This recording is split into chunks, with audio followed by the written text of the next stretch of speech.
Right now on DIY Gourmet, we're making Jell-O, cook and serve chocolate pudding and pie filling mixture. Now, this can be used for any flavor mostly, but for this one, it will be the chocolate flavor. What we're going to do is start by opening the packet into a 1 or 2 quart saucepan, and then we're going to add 2 cups of cow's milk. Now, plant-based lecithin doesn't work as well for this, unfortunately.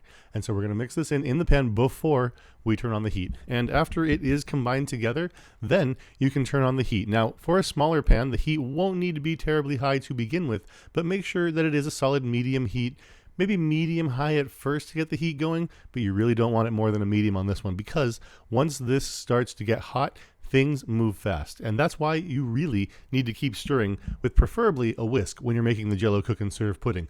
That way, when you do mix it, it will be agitating it properly so that when the gelatin actually activates, right after about the 6th or 7th minute, it'll start to do that. And that's when you really want to lower the heat, because after that, you can almost use the carryover cooking to let it thicken and keep stirring, because if it gets too thick, then it'll get a little bit clumpy, and you don't want that. You want to make sure you stir it in properly and consistently so that the setting of the gelatin goes evenly throughout the entire mixture.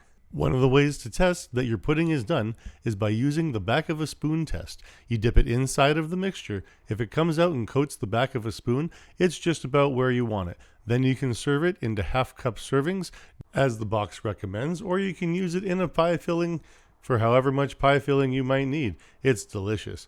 Do it yourself gourmet folks. Please like and subscribe. Thanks for watching, and we'll see you next time.